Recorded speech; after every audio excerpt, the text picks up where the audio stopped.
खास असं गीत लिहिलं असं आम्ही एकदा बोलताना पण म्हणाला होता. तर एखादी आठवण किंवा आठवणीतली गोष्ट अशी आमच्यासाठी सांगाल का? हो नक्की. माझी मुलाखत सुरू होण्यापूर्वी थोडीशी माझ्या परिचयातली एक सुधारणा करते की माझं वर्तमानपत्र नाही. वर्तमानपत्र मी काढलेलं नाही, पण वर्तमानपत्रामध्ये अधूनमधून लिहिते. अच्छा, हां. तर खानोलकरांच्या साहित्यामध्ये ते साहित्य क्षेत्रामध्ये ऑलराऊंडर होते, यात शंका नाही. त्यांनी सर्व प्रकारचं साहित्य लिहिलेलं आहे. कथा, कविता, कादंबरी, ललितलेख, माकडाला चढली भांग, हे वगनाट्य, त्यांची भरपूर नाटकं स्टेजवर आलेली आहेत. तसंच त्यांनी अनुवादही केलेले आहेत. कॉकेशियन चॉक सर्कल या नाटकाचं अनुवाद म्हणजेच अजज्ञ वर्तुळाचं हे नाटक. तसंच गिरीश कर्नाडांचा हयवदन याचाही त्यांनी अनुवाद केलेला आहे आणि हयवदन हे नाटक स्टेजवर आलेलं आहे.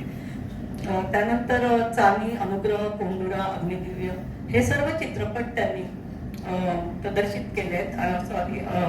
पटकथा वगैरे लिहिल्या आहेत. त्यांच्याच कादंबरीवरून हे चित्रपट झालेले आहेत. आणि आता आपण म्हणालो की त्यांचा अध्यात्माचा पार्श्वभूमी तर लाभलेली आहे नक्कीच. त्यांचा खानोलकरांचा जन्म सिंधुदुर्ग जिल्ह्यातील तेंडोली बागलाची या ठिकाणी आजीच्या माहेरी झाला आणि त्यांचं बालपणही तिथेच गेलं. त्यांच्या घराच्या शेजारीच कोंडुरा हा समुद्र होता. तर त्या कोंडुऱ्याची गाज ऐकत ऐकत ते लहानाचे मोठे झाले.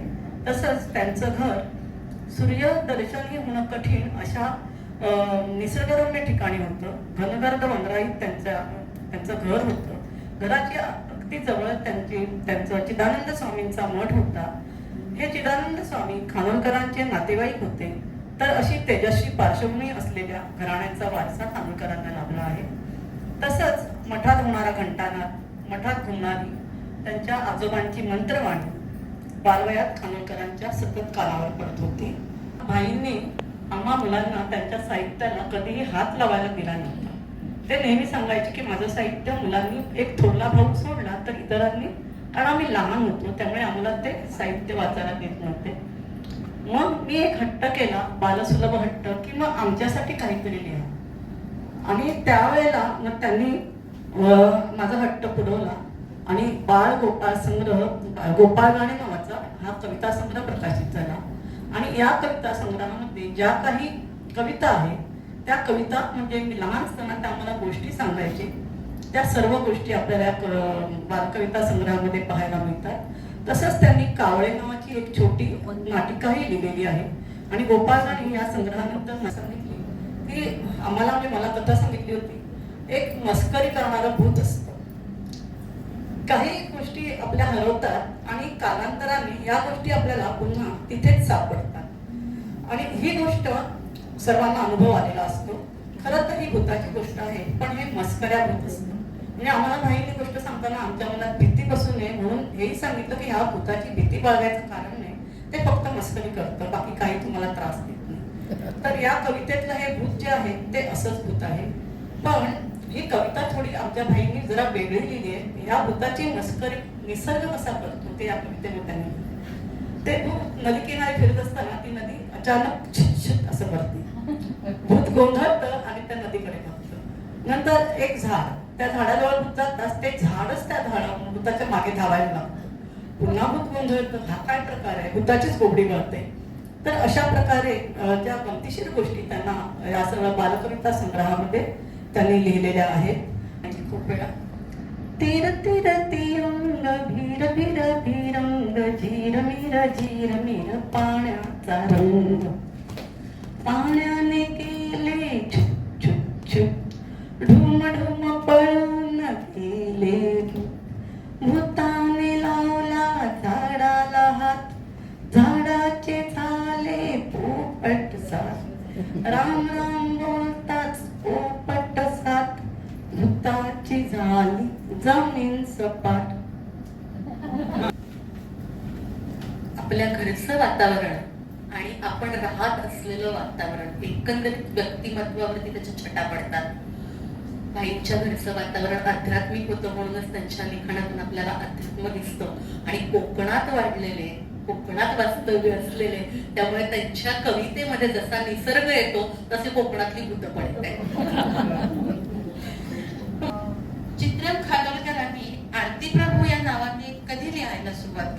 आणि यामागील जी सत्यता आहे, म्हणजे आरती प्रभू हे नाव कसं पडलं ह्याविषयी पण आम्हाला जाणून घ्यायचं आणि तुम्हाला सर्वांना पण जाणून घ्यायचं असेल. खरं सांगायचं तर खानोलकरांनी आरती प्रभू हे कवितेसाठी टोपण नाव घेतलं होतं, हे सर्वांनाच माहिती आहे. पण ते कधी घेतलं हे मी नाही सांगू शकत, कारण मी त्यावेळी फार लहान होते. त्या काळामध्ये टोपण नावं धारण केली जात असत. उदाहरणार्थ केशव सूत, कृष्णाजी केशव दामले, कुसुमाग्रज विवा शिरवाडकर, नारायण गुप्ते, कवी पी, केशव कुमार प्रल्हाद केशव ऐकल्यामुळे चर्चा झाली असावी असं मला वाटतं. काहींचं म्हणणं आहे की खानोलकरांची आरती नावाची मैत्रीण प्रेयसी कोणीतरी असावी. अर्थात याबद्दल मला माहित नाही. तसंच आदरणीय सुनीताताई देशपांडेंचा एक व्हिडिओ आजही युट्यूब, इंस्टाग्राम, फेसबुकवर व्हायरल झालेला आहे. आणि हा व्हिडिओ मला माझ्या अनेक मैत्रिणी, माझे खानोलकरांचे चाहते मला सतत पाठवत असतात आणि त्यामुळे मी तो नजरअंदाज करू शकत नाही. तो माझ्या बोलण्यामध्ये तो सतत येत राहतो.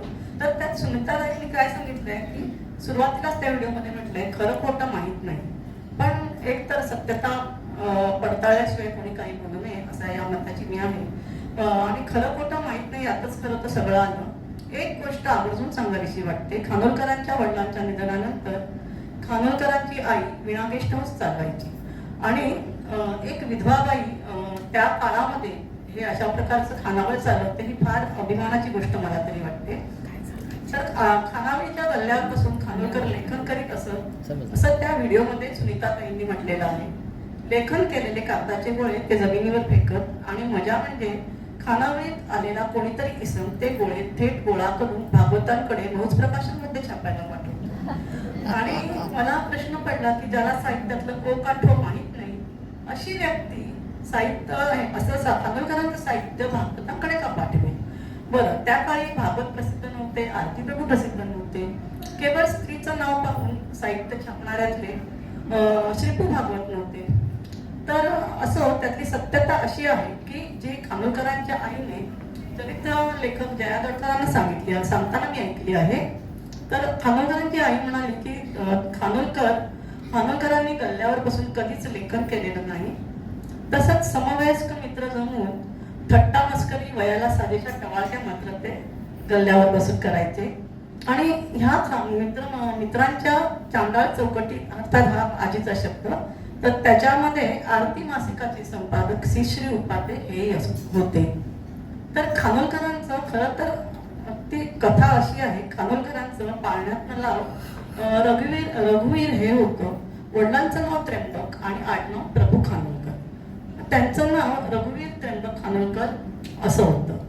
ते आर.टी. प्रभू या नावाने सुरुवातीला वैनतेय आणि पल्लवी या मासिकामध्ये लिहायचे.